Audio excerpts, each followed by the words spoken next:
Hi, I'm Joy from Chicago. Please like and subscribe. My parents always loved to call me a unique child. When I was little, I was always making toy buildings out of random stuff. Seashells, bottles, cereal boxes, anything I could get my hands on.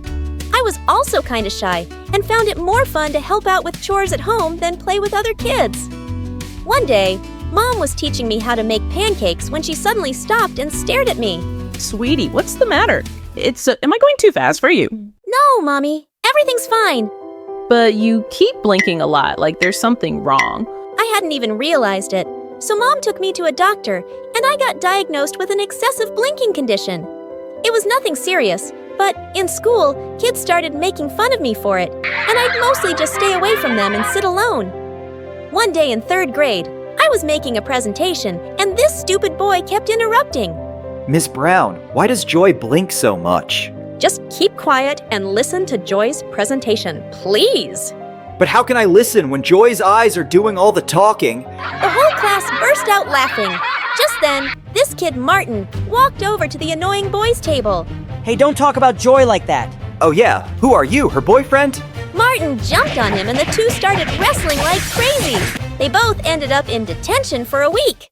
So after school, I snuck into the detention room and sat next to Martin. Hey, thanks for sticking up for me. I hate when people tease you. You're like the awesomest, smartest girl in our class. I joined Martin for detention every day, and after that we hung out all the time. It turned out he even lived in my neighborhood. I'd always been a loner, but for the first time, I had a best friend. And it was amazing. Having Martin in my life made me less shy, and I changed a lot. We stayed super close through the years. But when we reached high school, Martin gave me some news one day. My dad's business really took off, and we're moving to another neighborhood. I'm also going to a private school. Wow, that's super cool, but I'll really miss you. Hey, why don't you apply for a scholarship? Then we can still be at the same school. My parents were happy for me to try to get into a better school, so I applied for the scholarship and I got in. Little did I know that it was the worst decision ever. On the first day of 9th grade, I almost fell over when I saw Martin. There he was, dressed head to toe in designer clothes, and was wearing a gold watch. Who are you and what did you do to my friend? And how much gel is in your hair? Dude! This is just how the cool kids dress nowadays. You didn't know that? No, should I? Yeah, you should. You need a makeover, girl. I just laughed and punched his arm. Later at lunch, a bunch of rich kids walked by our table. Hey, Martin! I've seen you around my neighborhood. Want to come to my party this Friday? Sure. Can I bring Joy with me? She'll have to buy new shoes first. I bet the one she's wearing right now came from a garbage dump. Hello, I'm right here, and I love these shoes. Joy, she's joking. Calm down.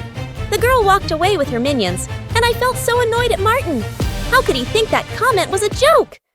Apparently, there were lots of kids at school who lived in Martin's neighborhood, and it seemed like he was becoming friends with them overnight. That next Monday, I didn't see Martin until lunchtime with his arm around a really pretty girl. Hey, saved a seat for you at our usual table. Actually, I have a girlfriend now, so I'm gonna go sit with her. Oh, okay, well, have fun. I went to sit by myself and watched Martin from afar. He looked happy, but he just wasn't acting like himself. As weeks went by, Martin got super handsome and muscular and really popular. I missed my friend, but I gave him his space. But one day, I caught Martin and his friends surrounding a younger kid, and Martin was reading his diary out loud. Stephanie Twain, the love of my life since 5th grade. I ran forward and snatched the diary from him. What are you doing? What? I'm just here to entertain people. Reading idiots' diaries is my opening act. Martin, why are you acting like this? Just because you're rich now doesn't mean you have to be a jerk. You know what? I think you're just jealous because I have other friends now and I'm not a nerdy loser like you. Look at me. I'm Joy, and all I do is study in the library because I have no life. Then Martin started blinking really fast and shaking his head. Are you making fun of me? Before I could stop myself, I slapped Martin hard across the face and ran away from there. The whole rest of the day, I had to fight from crying. What a jerk! But when I got home, I forgot my troubles when I found Mom sitting in the kitchen looking really worried. What's wrong, Mom? Joy, your dad and I are in serious debt. If we don't find a way to get some money soon, we could lose the house. Lose the house? Are we gonna end up homeless? No, I shouldn't have said anything. We'll be fine. Don't worry about it, honey. But I did worry about it. I watched Avatar World videos on YouTube to take my mind off of things, but I didn't get much sleep that night. Weeks went by and things kept changing. I just focused on my studies and saw Martin from a distance turning into a completely different person. Then one day, a new guy named Cameron arrived at school. He looked like Harry Styles, and based on his Lamborghini, he was clearly rich. All the girls were drooling over him, but I just rolled my eyes and walked away. He was probably just another snooty brat, but I was surprised when Cameron came and sat next to me in my robotics class.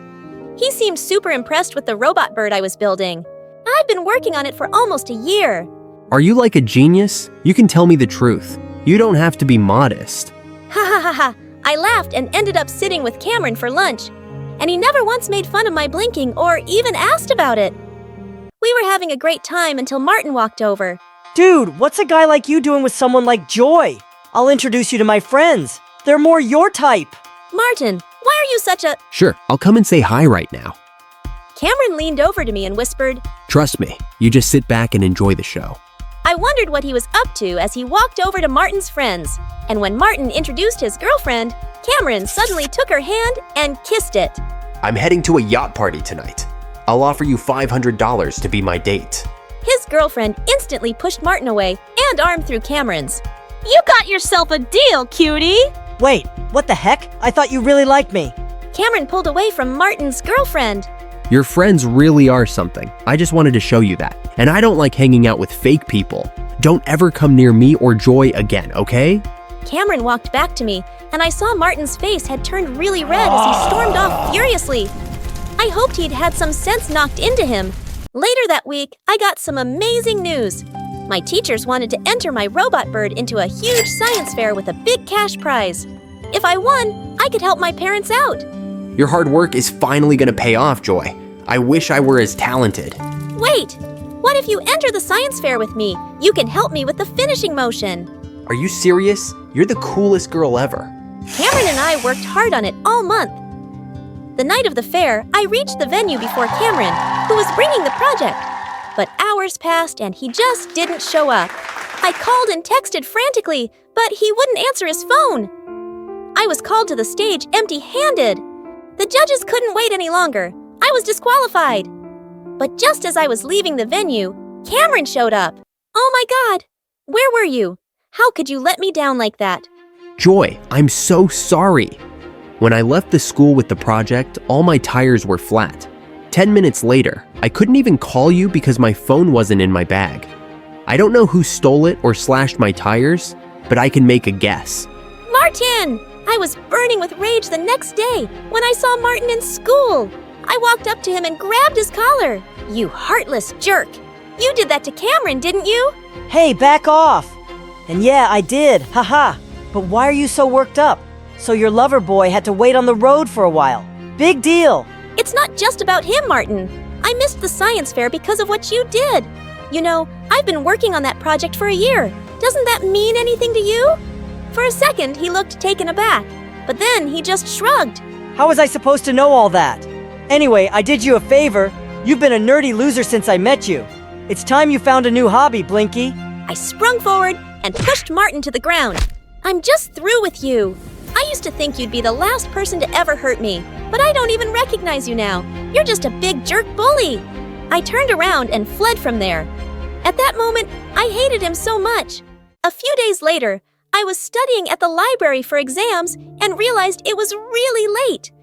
As I walked out of the building, I heard laughter coming from the back alley. I went over to see what was going on and nearly fell backwards. Martin and his friends were spray painting the principal's brand new car. Are you crazy? What are you doing? Ugh! What are you doing here, Joy? Martin, just please stop this. You could get in so much trouble. As if you care. Just keep walking and pretend you never saw this. I had no choice but to leave, but seeing him this way was so frustrating. The next day when I went to school, all everyone was talking about was how the principal's car was wrecked, and he was raging mad. But in the third period, I was shocked when I was called to the principal's office. I saw on the CCTV footage that you were on the premises last night when my car was destroyed. But sir, I had nothing to do with it, I swear. Oh, I know that. but I think you saw who did it. I just stared back at him and then spoke. It was really dark. I wouldn't be able to tell you who it was for sure. Joy, you're here at this school on a scholarship. If I don't have a name by Monday, you'll lose it for next year. I suggest you be smart and think about your future. I walked out of the principal's office in shock. Just then, Cameron caught up with me. Joy, what's going on? Why were you called to the principal's office?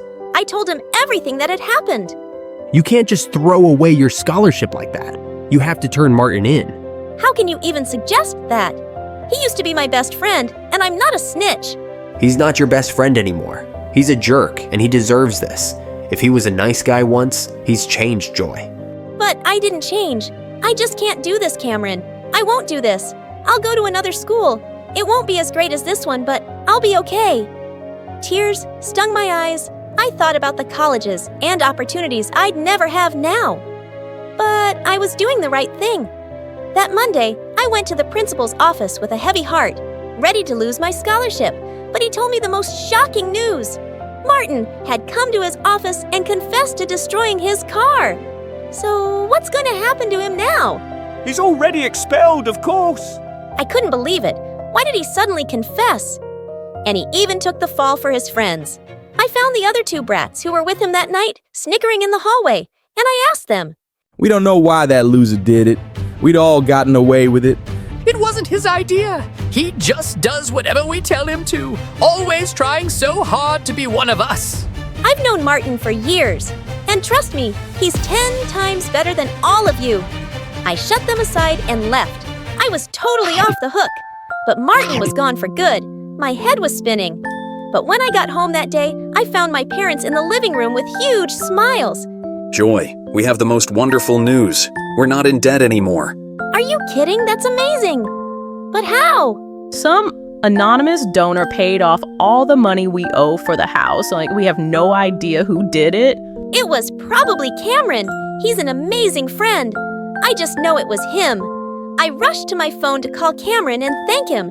But suddenly, I realized Cameron didn't know my landlord or anything about my house. There was only one person outside my family who did.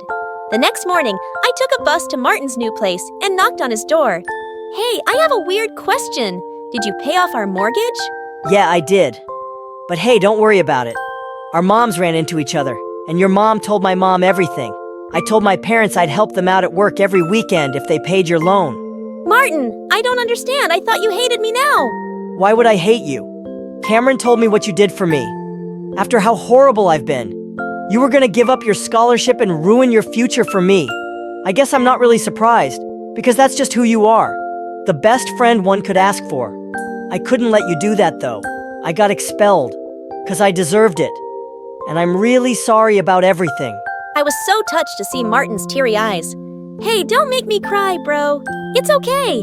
And thank you for apologizing. I'm just glad to see my old friend back. Me too, and for the record, Cameron's a really good guy. You have my blessing to be with him. Yeah, I didn't ask for your blessing, but thanks anyway.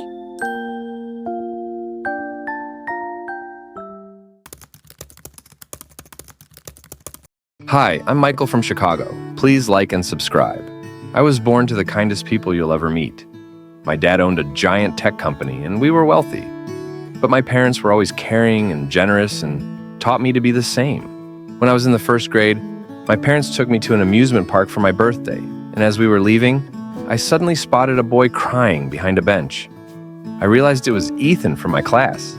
He was a giant bully, but I couldn't just leave him there. Just, hey, Ethan, are you lost? Let me help you. My parents and I searched for his parents all over the giant park and finally found them after 2 hours. It turned out that Ethan's dad was my dad's biggest business rival. His parents didn't even thank us and just took him away. Rude. I thought after what happened, maybe Ethan and I could be friends. But the next day at school, I was walking down the hallway when he suddenly pinned me against the wall. If you tell anyone you saw me crying, I will deal with you. Do you get me? I won't. But how about you stop being a jerk to me?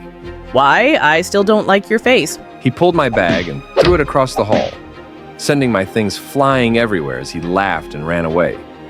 Things never got better. He kept being a jerk, and my revenge was beating him in both studies and sports. Everyone else at school really liked me, but I always tried to be kind and helpful. Once in 8th grade, I was helping our driver wash the cars when I noticed something heartbreaking at the gate.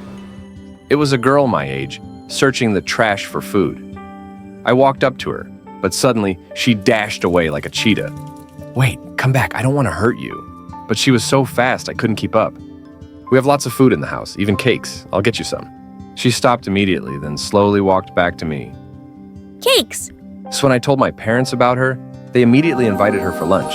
Her name was Veronica, and she gobbled up her food like she hadn't eaten in weeks. Veronica started coming to our house every day after that. She never talked about her family. Whenever I asked, she got moody, so I dropped it.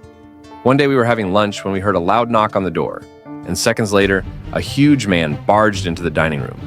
Veronica, it's time to go home. Hey, I don't know who you are, but it looks like she doesn't want to go with you.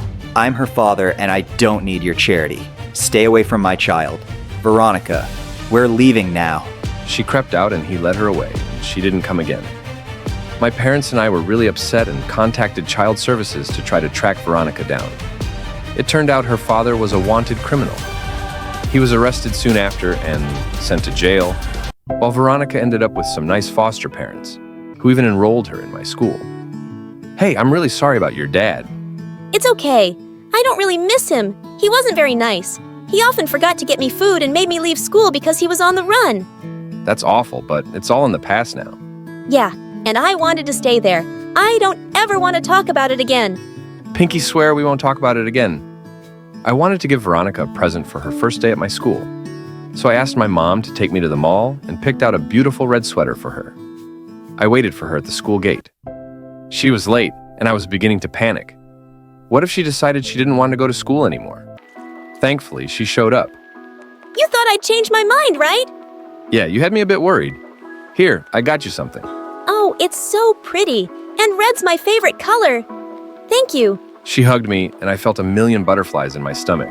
Whoa, who's this babe, and why are you hugging that cockroach, babe? I was about to tell Ethan off, but Veronica spoke up first. I don't know who you are, jerk, but don't talk to us again. Come on, Michael, let's go. Veronica fit in easily and was making new friends in no time. I was a little jealous that I didn't have her all to myself, but I was glad she was enjoying school. Guess what I did today? I joined the track team. That's awesome. I'm sure you'll beat everyone. I'm still trying to catch my breath from the first time I chased you.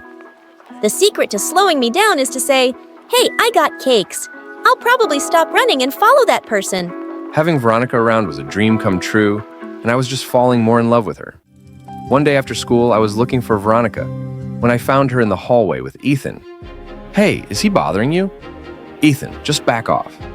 Whoa, calm down. He's part of the track team, and we're going to an event together. That's Ethan. He's been a jerk to me since we were kids. But he's my teammate, Michael. And actually, he's not that bad. Come on, Veronica, we're running out of time. Get it?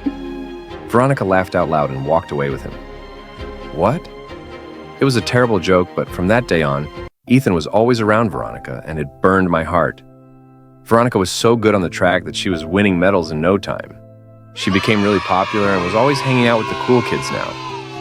But one night in the 10th grade, I was studying for a test when Veronica crept through my window. Hey, Michael, I missed you. Really? You bailed on our plans like 100 times. Yeah, I know. I'm sorry. So listen, Ethan took me out for a drive, and I completely forgot about this big math test tomorrow. Will you help me, please? Okay, I'm studying right now, so pull up a chair. Oh, not right now. I mean, can you help me during the test tomorrow? You mean cheat? You know I never do that. But I'm going to fail, Michael. Yeah, well, that happens when you hang out with people like Ethan.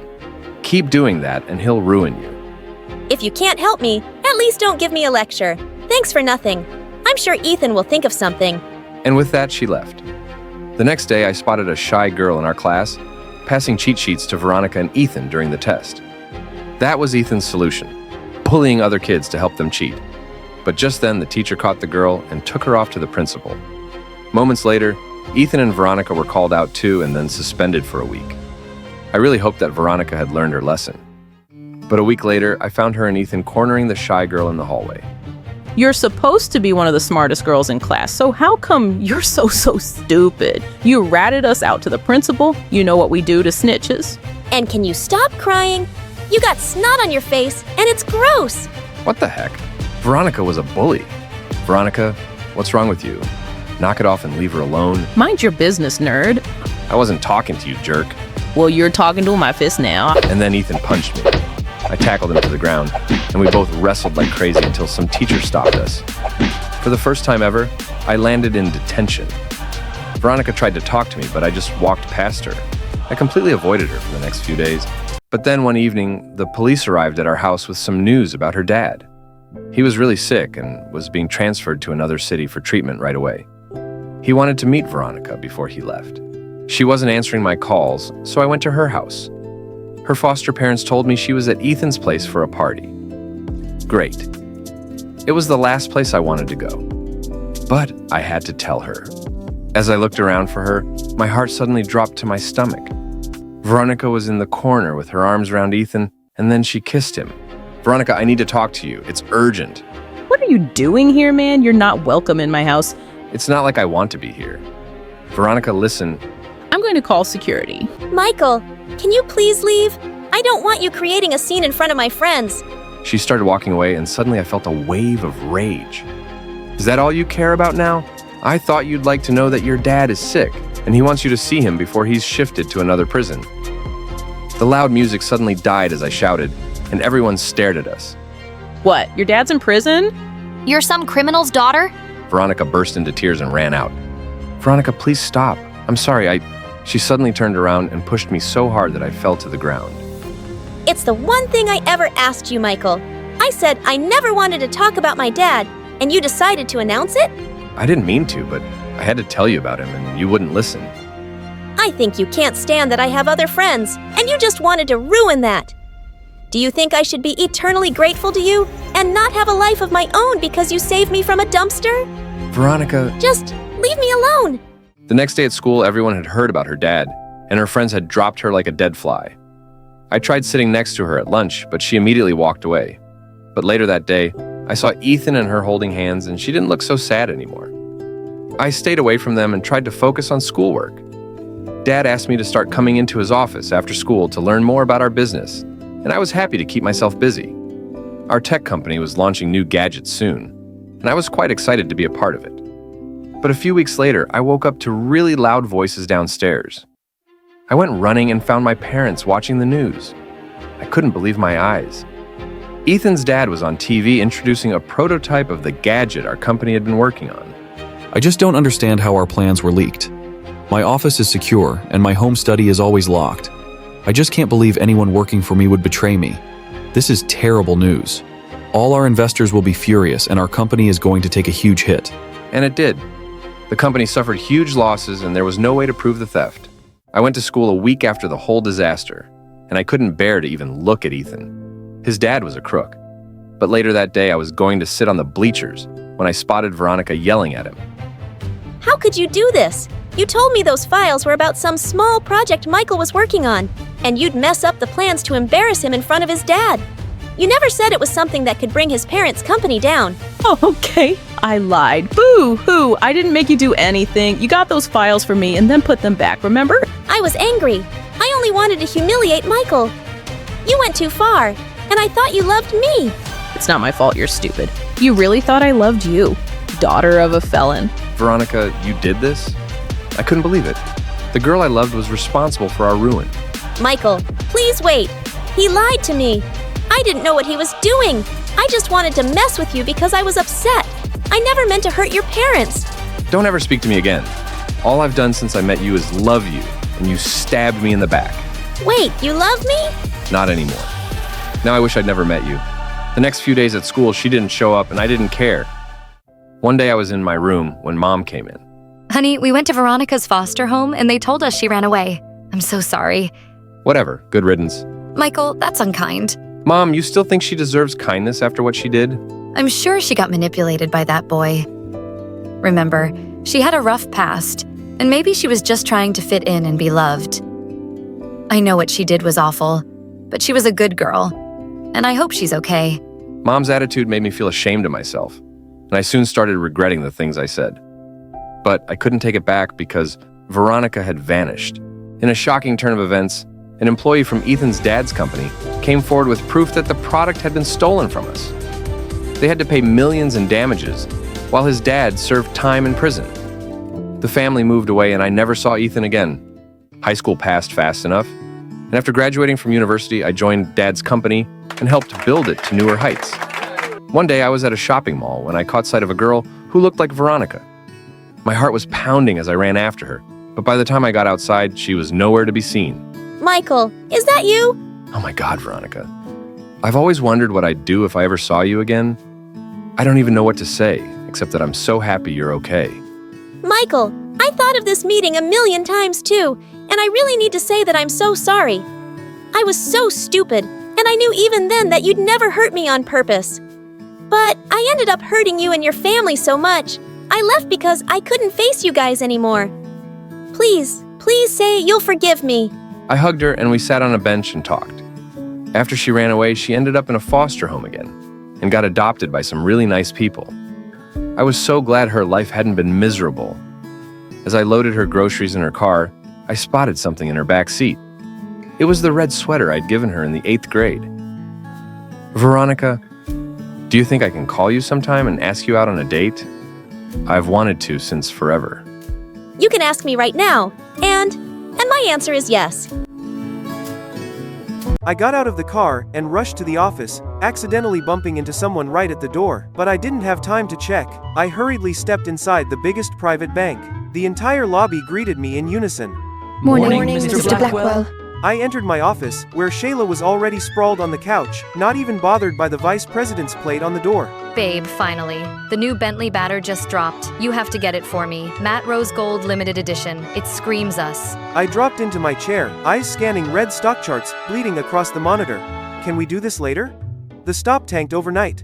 Ugh, you're always busy. Just say no if you don't care. Before I could respond, she was gone, slamming the door louder than needed. Hours later, when the numbers finally settled, I leaned back, breathing a sigh of relief. Yet the silence in the room felt staged, like it was waiting for applause that never came. I'm Jeffrey Blackwell, the only son of Richard Blackwell, chairman of the biggest private bank on the West Coast. Everyone says I was born for this. I speak little, act fast, and never make a mistake. But in moments like these, I wonder, was I really meant for this? Or am I just a version of my father? Would anyone see me without the money and the title? I brought out my concerns to my father in his study room. He didn't look out, just kept reading, calm as ever. You know, I didn't build this bag from behind a mahogany desk. I was a clerk once. Walked 10 blocks each morning in shoes that didn't fit. Take your time, son. Find your own reasons to return, not just mine. That was all I needed to hear. I traded glass walls for a tiny room on a quiet street. A fresh start. I heard the hotel down the block was hiring a front desk assistant, so I went for it. The manager's name was Nico. He was around my age, but wore his authority like a tired joke. Ever clean vomit off of the hallway carpet at 3 a.m., Mr. Blackwell? No. But I'm a fast learner. Sure. Try the garage next door. Real world stuff. Actually, not the worst idea. So I walked straight to the garage, asking for work, and just like that, I was scrubbing oil, hauling tires, and learning how exhaust smells after hours of work. I didn't mind, it was honest work. Between shifts, I'd stop by the hotel for refreshment. That's when I noticed this cleaning girl. She looked awfully familiar, but every time I almost placed her, she disappeared into the service door. A week had passed, and fixing high-end cars was easy once you've owned half of them. I'd fixed a McLaren sensor, recalibrated a Bentley suspension, and replaced a Porsche's gearbox all before lunch. Word spread and more luxury car owners started rolling in. The place was buzzing. Even Manny, the garage owner, started watching me differently. It felt good to be recognized for the work, not the name. Just then, a matte rose gold Bentley Batour slid into the curb like it owned the street. What? Sheila. My girlfriend? She took his hand like it had always belonged to her, like I never existed. Babe, I cannot stand these filthy places. Take me to a Michelin 3-star now. I need my reward immediately. And then they vanished down the block, leaving me behind with a heart crushed by that very car. I quietly walked out the back alley. My hand was already gripping my phone. I let out a breath, then delete her out of my life. The alley was quiet for a moment until I heard the rattle of a dumpster lid. It was the cleaning girl, but so was that Nico guy. He was standing too close to her. You know, I might have something more comfortable than this. Comfortable, huh? Mind saving me a slot? Could use extra shifts. Nico stiffened, straightened up, and disappeared. Emily glanced over, her expression guarded but still thanked me. I'm Emily, by the way. I work the night shift at the convenience store down the street. They're short-staffed this week. Just thought I'd mention it. Oh yeah, that sounds fair. She walked back into the hotel with a smile, and suddenly the alley didn't feel so cold. Emily looked genuinely surprised when I showed up for the night shift. I showed up because, well, free bread's hard to resist. After a long, tiring shift, we sat together eating bread at the convenience store. This is nice. I never really have anyone to share things with. It's always just me. That's tough. Yeah, it's like I've been invisible my whole life. The system's just built that way, I guess, to ignore people with no money like us. Hey, if this is about Nico... It's not just him. All rich people are the same. One time I got shoved on the street by some guy rushing out of a fancy car. I fell and he didn't even stop. Wait, was that the morning I rushed to the bank? The person I bumped into was Emily. Ah, I'm sorry. Some people just don't see what matters until much. At least you're not one of them. The next afternoon, while I was in between shifts, I spotted Nico slipping an envelope into his bag from a shady-looking guy. His eyes darted around. Something didn't sit right. Back at the convenience store, I brought it up with Emily. Her expression tightened. He's been taking guests without logging them for a while now. Pocketing the money. I'm sure of it. Ah, that jerk. I wasn't letting him get away with it. The next afternoon, I waited near the back entrance. Sure enough, Nico was at it again. You planning to report that to the books or pocket the difference again? Stay out of it, garage boy, or your little girlfriend will have it. He shoved past me, disappearing into the shadows. My blood boiled. That was it. I had to act fast before he dragged Emily into this message. I made a few calls using my title as vice president of the bank, and by the next morning, I was sitting across from the chairman of the hotel group. I simply showed the footage and laid out the truth. Nico was fired on the spot.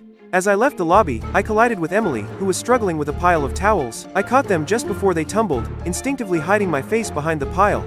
Thank you, kind sir. You can give them back to me now. Panicked, I tossed the blankets back at her and made my exit in a flash. Luckily, I slipped into the garage just in time to catch my breath. Suddenly, a hand crept up from behind. Yah! Manny? Ha ha ha, relax man. What's with the suit? Busted. I had no choice but to tell him everything. Manny wasn't surprised. He just grinned like he already knew all along. Well Jeff, here's the thing. No matter where you started or where you're from, you get things done. Whether it's fixing up rolls or blending in as a regular guy, you're good at it. Keep it up, and you'll go far. I paused, grateful for the unexpected compliment. Later, just as I stepped in the convenience store, I froze. The place was a wreck. Emily stood in the middle, holding a crumpled piece of paper in her hand. Jeff, it was Nico. He wanted to teach you a lesson. It hit me like a punch to the gut. My hands clenched into fists. I won't let him get away with this, I swear. The next day, I returned to the city with a new purpose. I called in a few favors, and soon enough I had people searching high and low for Nico. By late afternoon, I had a location, a rundown building on the outskirts of town. I walked in. Nico stood at the far end, still wearing that smug grin. Well, if it isn't the garage boy. Did you come here to beg for mercy? His words faltered when he saw who was with me. My men, people who knew everything about him. You've made a lot of mistakes, Nico. Especially with him. The heir to the biggest bank on the West Coast. Nico's face drained of color. He knew it was too. Listen closely, Nico. You will never set foot in this city, never work in another hotel, never hold any position of power again, and if you even think about coming back, you'll regret it. Nico fell to his knees, trembling, as I turned and walked away. The price had been paid. Justice had been served. It was time to face my true identity. I went to the garage to resign. Manny seemed genuinely disappointed, but wished me well. You've got a bright future ahead, Jeff, no matter where you go. As I was about to leave, Emily appeared. She hesitated when she saw how I was dressed. I took a deep breath and explained everything. I never wanted you to think of me as just another rich guy, Emily. But the truth is, I was the one who bumped into you that day. I was so caught up in my own world that I didn't even notice you. I'm sorry for that, but despite everything, my background, my title, I want you to know that I see you, and I care about you. Jeff, I won't lie. I'm drawn to you too. Not because of the money, but because you've treated me like a real person, not just a charity case. That's what matters to me. With those words, everything was clear. We understood each other. In a world that tried to keep us apart, I was finally back where I belonged. My father had stepped down and the board made it official. I was now the chairman of Blackwell Bank, pushing myself harder than ever, carrying Manny's words with me. And the best part? After each exhausting day, I got to head to the same old convenience store and pick up Emily. You know, you can quit the job if you want, I'm more than capable of taking care of you. I'm not quitting. I need to do this on my own. I made a commitment to the store to make up for the damage caused by Nico. Fair enough, but just so you know, you'll be making up to me. I bought the store. You didn't. I did. No escaping those night shifts now.